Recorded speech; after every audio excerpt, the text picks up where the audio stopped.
Welcome to Spirit, Purpose, and Energy. I'm JJ Flazanes, your host, and thank you for downloading today's episode.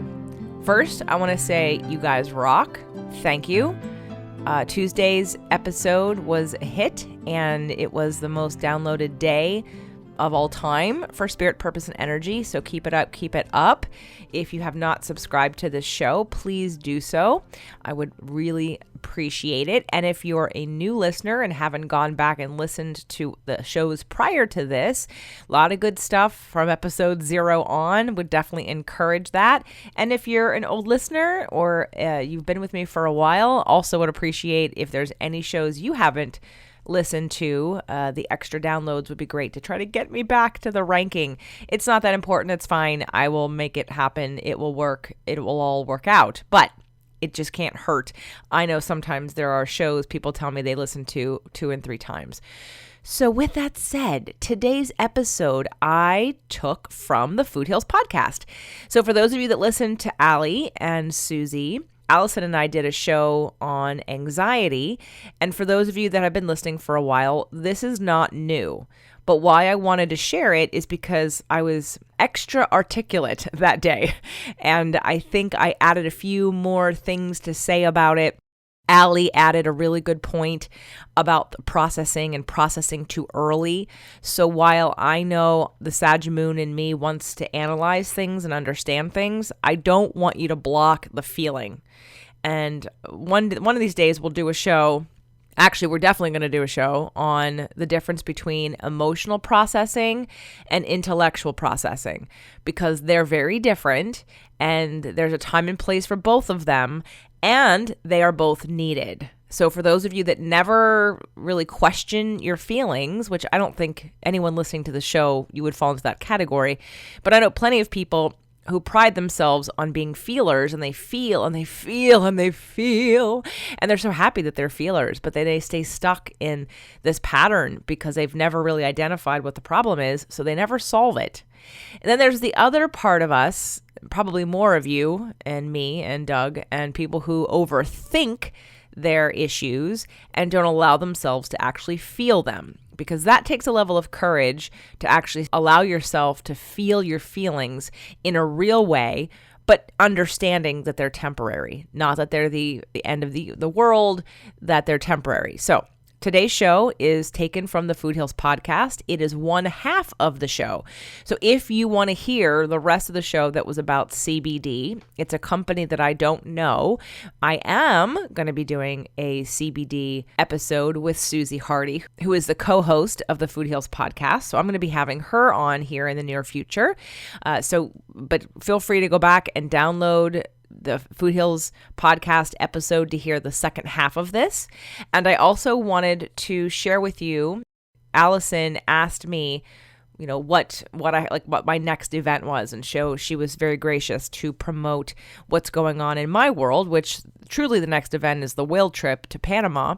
But then after that is the manifestation boot camp. So I'm going to do the same for her, and she has got an event going back to Italy. So I'm just going to read what they have here. Did you know we're going back to Italy? If you're not coming already, why not? This is a retreat of a lifetime. You will wake up every morning with the most gorgeous views. You will meet and connect with like-minded women who want to live healthy and have fun. Wine, anyone? We will swim, eat amazing plant-based food, go walking, go shopping, use the infinity pool, visit islands, sail, learn vegan cooking with Chef Leslie Durso, and eat out at the best restaurants. Phew, did I get everything? Check out foodhealsnation.com/Italy to get the brochure and all the details, or listen to podcast episode 211 to hear what guests had to say. Want to grab one of the last few spots? Email Allie at info@foodhealsnation.com. See you in Italy. I've heard it's an amazing trip because of the whale trip, the Panama trip. I'm not going to be going this year, but if the Panama trip did not spark your interest, but going to eat vegan in Italy does, go to foodhealsnation.com/Italy. Anxiety is a body sensation letting us know that there's some emotion that needs to be processed and released, not thought about, but actually embodied and then released through either anger or tears or screaming or something physical. The number one rule in the morning is to take 5 minutes and meditate, clear your head, to do some kind of exercise, and don't open Instagram, you don't open Facebook, and you don't open email. Holistic Voice presents the Food Heals podcast with your hosts, Allison Melody and Susie Hardy. Join the Food Heals Nation and learn the secrets to go from feeling unwell to healing yourself. Warning, side effects of this podcast may include increased health and vitality, thoughts of living longer, an increase in sexual activity, feelings of joy, cravings for kale and quinoa, and a spike in Tinder matches. In rare cases, women have experienced a strong desire to stop asking their boyfriends if they look fat and in stress. If you experience any of these symptoms, post a selfie to Instagram immediately. All right, welcome Food Heals Nation. Thanks for joining us. I'm Allison Melody. Did you know that anxiety disorders affect approximately 40 million adults between the ages of 18 to 54? You probably do because it's probably affected you at some point in your life. I know it has certainly affected me. So today is part one of a special 2-part series on anxiety, and we're going to touch on depression. And we've got brand new interviews, chock full of advice and personal experiences to really help you overcome your depression, help you overcome that anxiety, what to do in the moments when you are feeling overly anxious. We're also going to be hearing from Food Heals favorite, JJ Flazanes. She is an empowerment strategist, a podcast host, author, and personal trainer. She's got a lot to say about it, and I love her take on things. She's an empowerment strategist, podcast host, author, and personal trainer. She organizes inspiring events in LA, like The Next Big Step and Releasing What Weighs You Down. Please welcome JJ Flazanes. Thank you, Allie. So glad to have you on. It's been a while. I feel like I've missed you guys. Like I haven't been on your show it's been too long. I know that I'm one of the, reoccurring people who've been on multiple times. So I really should be very appreciative, but I do love you and your community and the conversations that you and I have. So I'm happy to be back and I'm looking forward to today's conversation. Amazing. I mean, even a month of not talking to JJ is too long. So we're glad to have you. Thanks. So today we're talking about anxiety, and really, I know how passionately you feel about this topic, and you actually teach all of these incredible tools at both of your events for overcoming anxiety and even, falling in love with yourself. So what are some of your best tools and tips for overcoming anxiety and depression? Well, first, I like to educate people on a different way to think about anxiety. I think too often in our culture, we want to diagnose things as being separate from us, like it's a condition that I have, not something that I attracted or something that I'm creating. And what happens is that, especially with anxiety, it's a scapegoat for, I think, a lot of times, not dealing with what it truly is. So in my world, anxiety is not a feeling. Anxiety is a body sensation. Anxiety is a body sensation letting us know that there's some emotion that needs to be processed and released. Not thought about, but actually embodied and then released through either anger or tears or screaming or something physical. I throw a pillow. You can throw a pillow. I've been guiding people through what I'm calling an emotional detox day, and it has to be individualized. It's not something, it's not a one size fits all kind of thing, but I've had clients recently been doing it to help them identify and express their emotions, because many times, a lot of us are every day, we're having emotions and feelings and interpretations, and we're containing it in our bodies and we're not actually doing anything with it. And like if you think about food, like a calorie, and you eat lots and lots and lots and lots of calories, overeat what your body needs, your body is going to store it unless you use it, aka exercise or creating more muscle and increasing your metabolism. So feelings and emotions are like little energy bubbles that are the same thing. If you are not, let's say you get angry and you stuff it and you hold it inside of you, it's not going anywhere. It's inside of you. And now it's waiting to be released. And that's what can create cancer. It's what creates anxiety. And it's also what creates depression.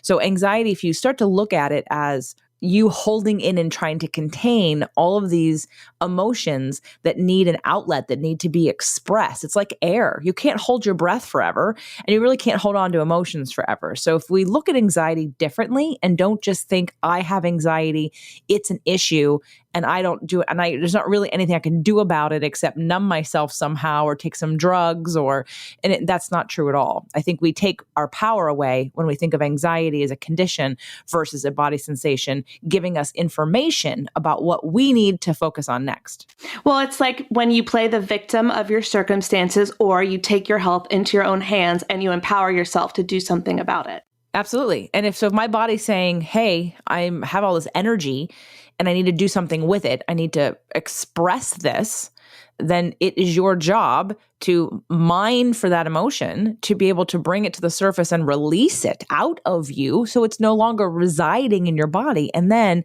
all of a sudden, you'll have less anxiety, you'll have less stress, you'll have less nervous tension, because all that is you just trying really hard to hold it all in. And we are not taught in society how to process emotion. It's definitely one of the things I teach at all my events. I teach it. I'm going to be teaching it in all over the country very soon in a sales training program, because it goes hand in hand with trying to connect with people in every aspect of business, of personal life, of ourselves.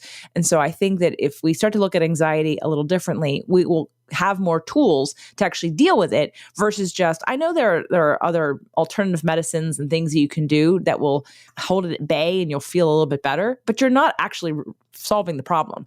You're not actually getting to the root of the problem. Therefore, it's probably going to keep happening. And so many of us are taught in childhood to suppress emotion, like don't cry. And recently I was having a conversation with a friend of mine, and he was telling me about what his grandmother said that always stuck with him. His grandmother was dying, and she was crying, and she was very upset about the things that she didn't get to accomplish. And she looked at him and she said, "I'm sorry, I don't mean to carry on in front of you. I would never carry on like this, because she was always taught not to carry on like that." And so he said to me, "I always knew not to carry on in front of people because that was shameful." And it's just so ingrained in us sometimes. And to let that go can be so transformational. I know it for myself because I used to be a suppressor. I don't even know why. I don't know what memory. It's not like my parents were like, "You are not allowed to cry." I don't know. But I would suppress because I didn't want to deal with the feelings. And that led to all kinds of things: overeating, avoidance of things, drinking alcohol, things that were unhealthy because they gave me release from having to think about the thing. And then when I learn the practices that I now carry into my life and I preach, I'm able to constantly release, and not hold it in. Yeah. And I even bring, as I'm sure you're not going to be surprised by this, I bring in astrology into this conversation. No way. Well, I have to, because there are people who, let's say I had a client once, he was a mortgage broker, I believe, and he was a Scorpio. Scorpio is a water sign. Water signs are about emotion. And he was super high strung and he talked very fast. And he would say things like, my therapist asked me, when do I get to shut down? I don't know what do you mean shut down? I don't shut down. Like that would be how he would deliver himself, which, oh my God. I did his chart, and yes, he was a Scorpio sun, but every other planet of the major 6 or 7 planets that I look at were all in Sagittarius.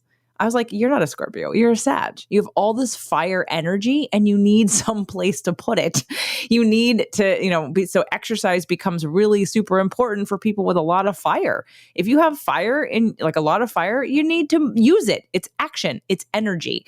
If you have a lot of water and you are not feeling your feelings, you are not regularly trying to either make sure you're wringing out that rag and trying to find if there's any, sadness or pain that you have that you're trying to, if you don't do that regularly as a water sign, then you definitely probably have anxiety. Air, if you're an air sign or have lots of air, you probably think about your thoughts a lot. You probably can rationalize your thoughts a lot and your feelings, but you're wondering why your body hurts or why, again, you have anxiety because you're disconnected from actually expressing it.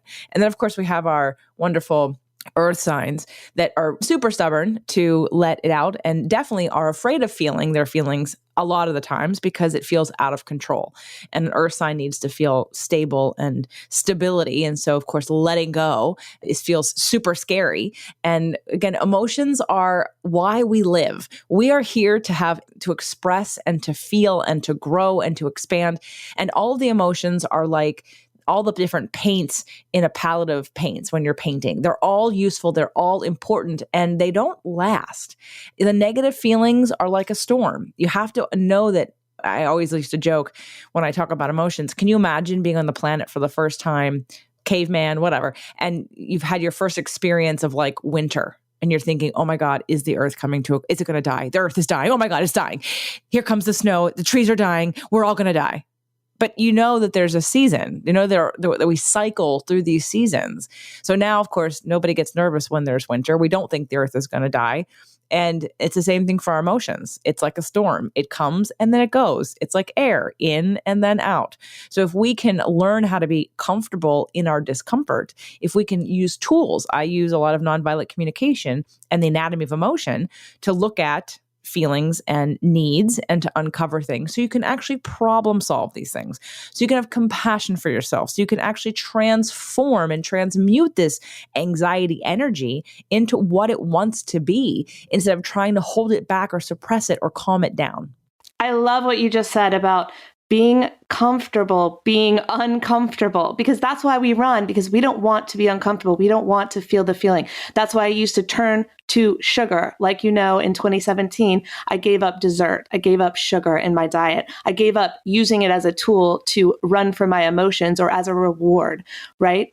I didn't want to feel uncomfortable. So I was suppressing. I was still suppressing even after years of learning not to do that. I had found another tool, right? And so now if I'm craving sugar, I know it's emotional and I got to go journal. I have to go be uncomfortable. I have to get comfortable with being uncomfortable. Let the words flow on the page. Let a few tears come out, whatever it might be. Feel so much better. And then the craving is gone in most cases. Now, once in a while, if it's still there, I'll be like, all right, let's go get an orange or something to satisfy this sweet tooth. But in general, the craving is gone. This goes for overeating. It goes for sugar addiction. Most addictions can be healed by dealing with your shit.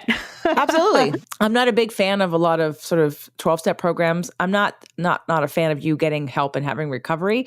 I think they're important to move from one level to the next level. But the reason why, I work with a lot of people and the 12-step program becomes a new addiction.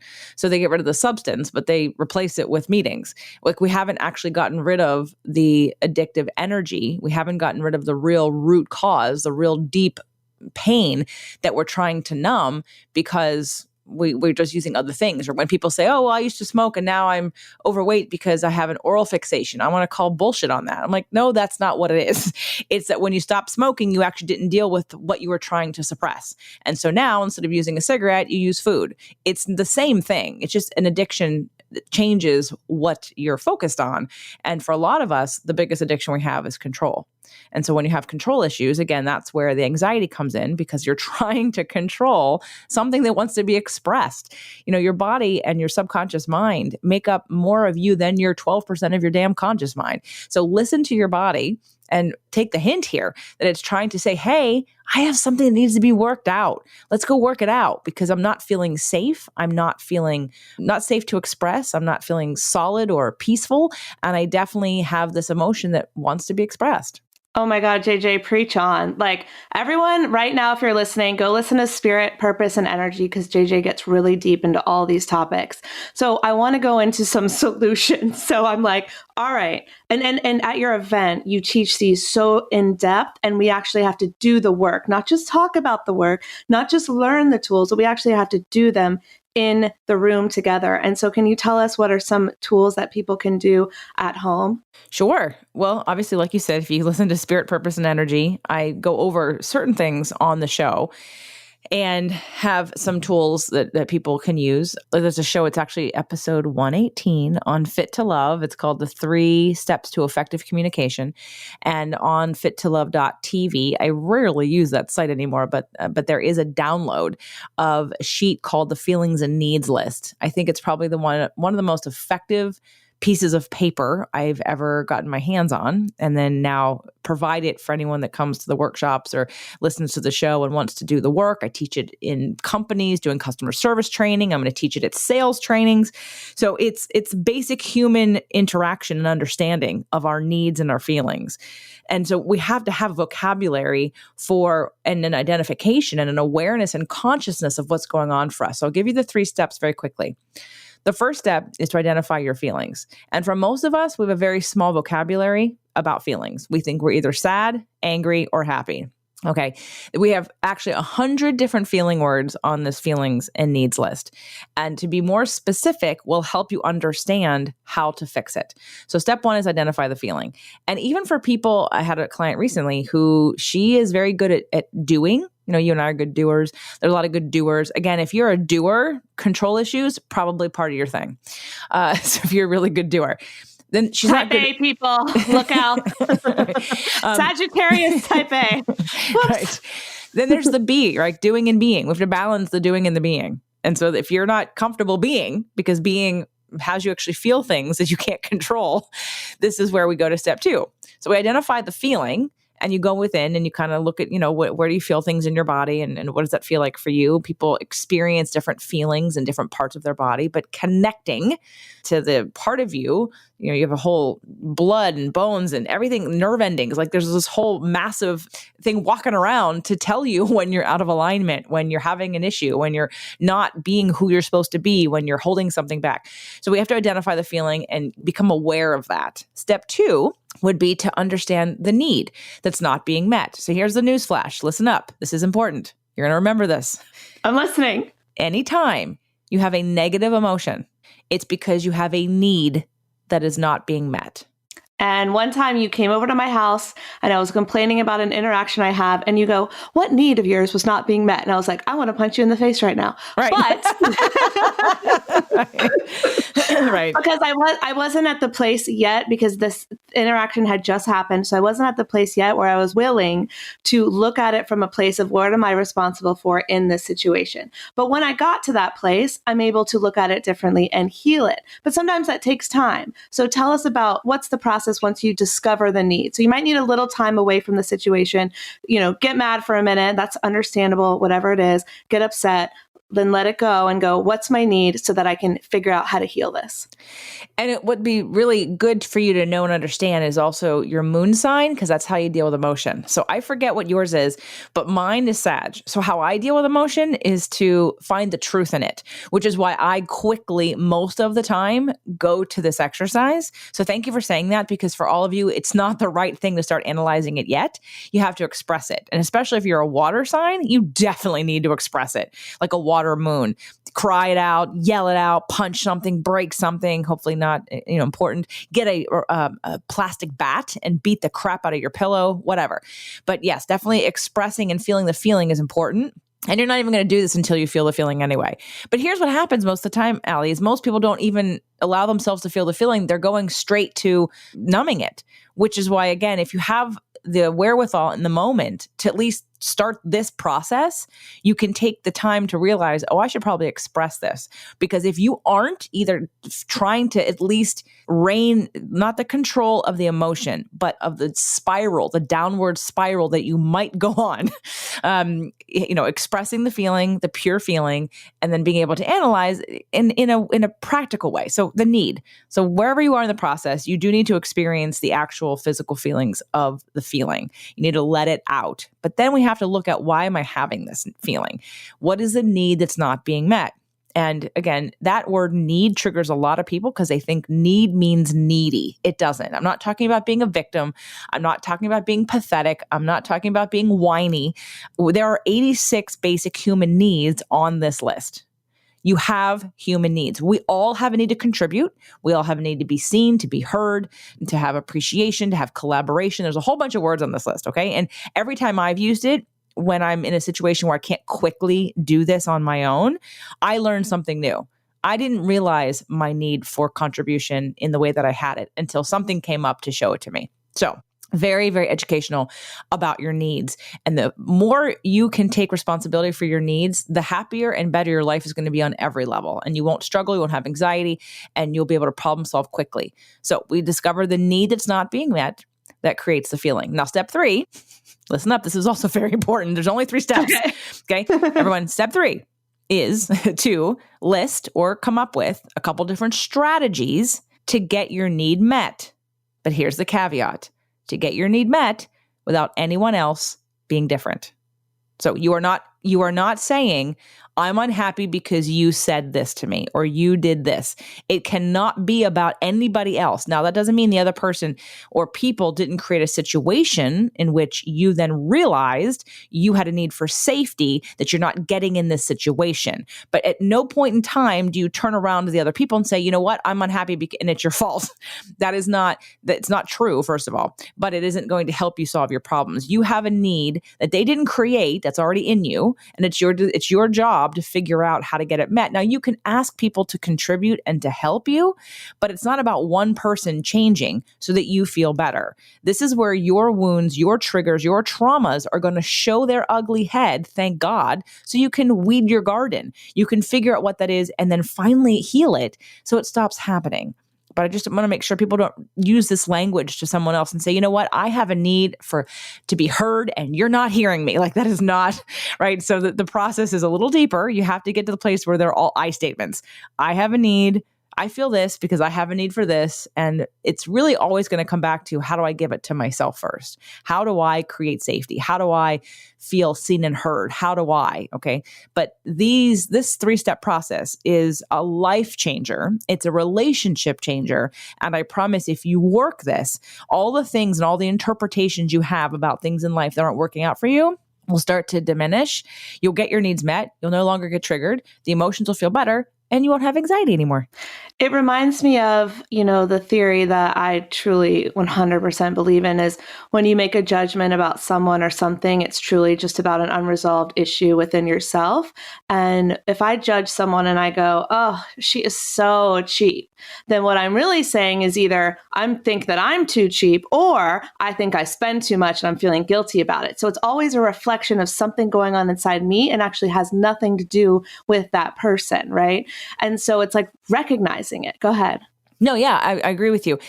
I believe that people are mirrors for you. But I will split this into two things. There are times where you can observe someone doing something you may not agree with, you may not like. If it happens enough, it means you're in that frequency. So in terms of law of attraction, you can't notice it if you're not in the same frequency. You can't observe it if you're not in the same frequency. But there are times where it's information.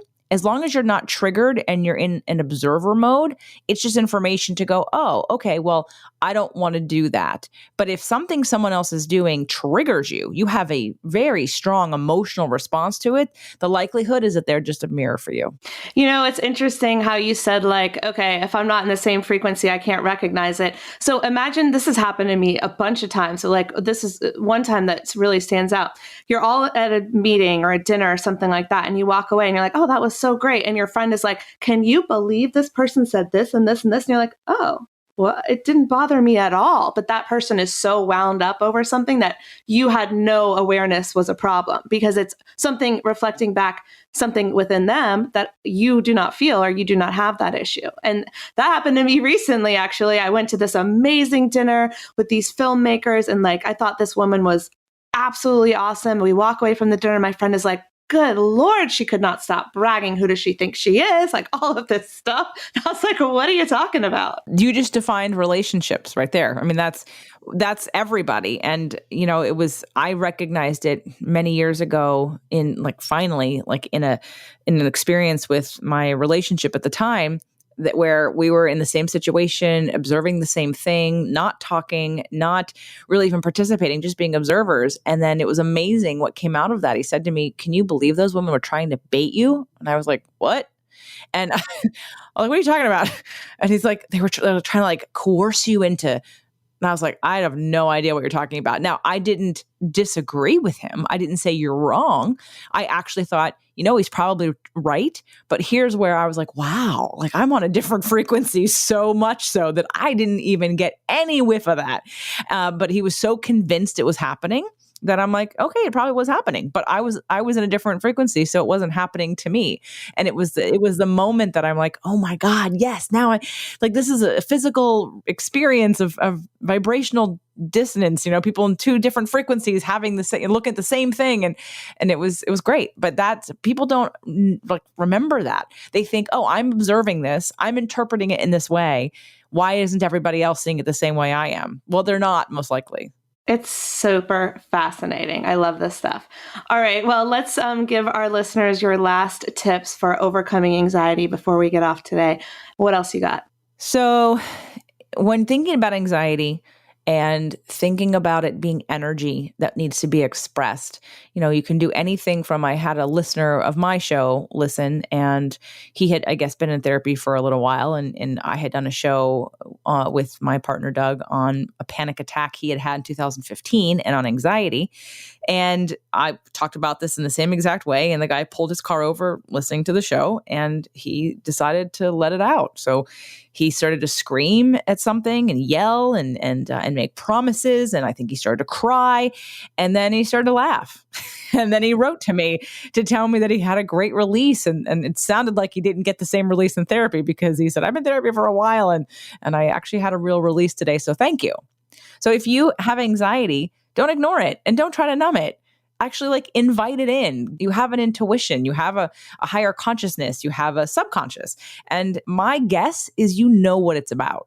You just don't want to deal with it. You don't want to feel it, but you got to feel it to heal it, people. At least you have to go through it. It doesn't mean you carry it with you, but let me tell you, if you use these 3 steps, if you look at life a little differently from a different vantage point, whether it be astrology, love language, you will start to not heal the wound, so to speak, of what happened to you. You'll have that memory, but you can absolutely transmute the relationship with that memory when you can see it from a different point of view. One of the most famous quotes from Dr. Wayne Dyer is, when you change the way you look at things, the things you look at change. I love that. So you can only control you. So decide it's worth changing the way you look at it. And I love the simplicity of, you got to feel it to heal it. And I always say that change happens when the pain happens. So it's like when we are allowing ourselves to feel pain, physical and emotional, we are then allowing ourselves to experience the peace and joy that comes after. So your listener who pulled over and was angry and crying and upset, and then all of a sudden was laughing, joy can come out of letting go and releasing. And it can happen quickly. It doesn't mean you have to be crying for days. It can happen in a few minutes. And that's what I've really experienced in my life. I went to grad school at USM, and I was learning how to love myself. And the one thing that they always drilled into it was basically give it a voice. Do not suppress it. So whether it's anxiety, depression, give it a voice. And like JJ said, you may know what it's about, but if you don't, giving it a voice, whether it's audibly or writing it down, you will discover what it's about. You will shed some tears. You may reframe the memory right there. You might have to do more work on it. And then you're going to experience peace around it. And the more you do that, the more higher up the peace ladder is how I see it, you get. I love that. And I agree 100%. We're always on the same page, aren't we? or damn close. Pretty damn close. Well, JJ, I always enjoy talking to you. Tell everyone about your upcoming events and where they can listen to your podcast and find you online. So you can find all my podcasts at jjflizanes.com, jjflizanes.com. And yes, my most popular show is called Spirit, Purpose, and Energy. We talk about law of attraction, astrology, numerology, and of course, I've got health things in there, mental health and physical health. And it's really relationships. It's the whole gamut, but it's coming from the place of being connected to yourself, to source, being in alignment, and being motivated by your intuition and a higher calling, as well as the relationship with understanding that we're eternal beings and that we're just here to have a good time, and how to handle life in the process as we do that. So Spirit, Purpose, and Energy is my most popular show, but there are other shows, and some of them do have similar content at times. My next local event in Los Angeles is in October. It's October 11th through the 13th. It is a manifestation boot camp. And if you're interested in that, you can go to jjflizanes.com/bootcamp. There's a limit to the number of people I can have in the room, but it's really using, so Allie, how we were talking about, we can understand things, but then we actually have to do them. So it's the same thing of embodying the practices of law of attraction from all different levels, from the creative to the emotional to the practical, and actually taking it through this boot camp and not just understanding it, but actually doing it. So the Manifestation Boot Camp is October 11th through the 13th in Los Angeles. Yeah, I would love to see you all there. Awesome. That sounds great. Thank you so much, JJ. Today's been amazing. Thanks, Allie.